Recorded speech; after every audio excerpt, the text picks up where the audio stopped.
Even at 90, if His Holiness feels good, then he might even say that it's too early. Who knows?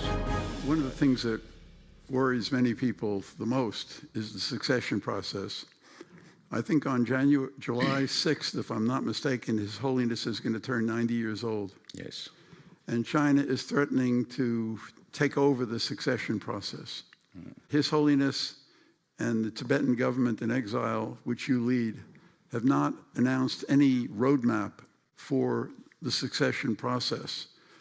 It was said that perhaps when His Holiness turns 90, he will announce a roadmap for succession to keep the succession process out of the control of the Chinese regime. Can you tell us anything about that, about where things stand in the succession process? I mean, I hope His Holiness is going to live forever, certainly for 120 years. I think that would be a wonderful thing. They used to live that long in biblical times. Maybe he could do it. But if it happens, what's the process? Even at the age of 90, His Holiness points at his teeth and says, I have not lost one teeth. And I'll live for another 2 decades or more. And there are propitious pre-signs that this Dalai Lama will live very long, up to 113 years of age. So I keep telling the Chinese, this message is for you, that this Dalai Lama will live very long.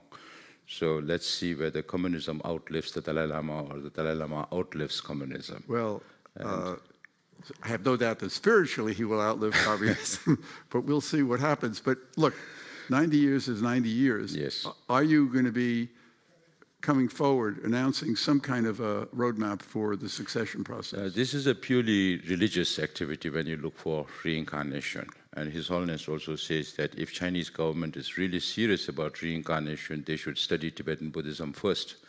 Because this is very unique to Tibetan Buddhism, where you have reincarnated what China calls as living Buddhas. And they've been preparing the death of this Dalai Lama for the last 20 years or more. And they are still very active. Any visitor that comes to Tibet, they always talk about His Holiness reincarnation. So they are not bothered about the living 14th, but they are more bothered about the yet to come 15th. And even at 90, if His Holiness feels good, then he might even say that it's too early. Who knows? And there's only one document regarding His Holiness reincarnation. That is September 2011 document, which you mentioned, where His Holiness might take certain decisions when he reaches the age of 90, which is 6th of July, 2025. From the media, from the politicians, I keep getting this question as to how this will move on. So I keep telling the Chinese, have you not learned enough lesson from the Panchen Lama saga? For those who don't know about Panchen Lama, is regarded as the second highest Lama in the Gelug hierarchy. And at the age of 6, the Panchen Lama chosen by His Holiness has been abducted by the Chinese government, and we still don't know whether he's alive or not. If he's alive, whether he has been given the education to carry forward his responsibilities when the time comes. So some tell me that you don't seem to have a process in place. So I said, that's your perspective. But the decision that His Holiness has taken so far is very wise. So maybe next year His Holiness will say something about his succession plans or reincarnation plans. But from the Tibetan, the exile government, what we are trying to do is the first community that's going to be impacted by His Holiness reincarnation is the Tibetan Buddhist community. So we are collecting statements, resolutions from all these communities as evidence of what Tibetan people want or the Buddhist world want. So when I mentioned Panchen Lama, 2 Panchen Lamas, one abducted by the Chinese government, we don't know whether he's alive or not, one appointed by the Chinese, selected by the Chinese government, and they try to send him to Tibet from time to time to show the world that Tibetans inside Tibet have faith or respect to the Chinese Panchen Lama.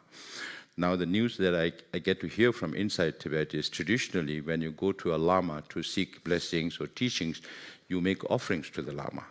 These days, the Chinese government pay money to the public to go and receive Chinese Panchen Lama. So Tibetans inside Tibet just call him, he's another leader.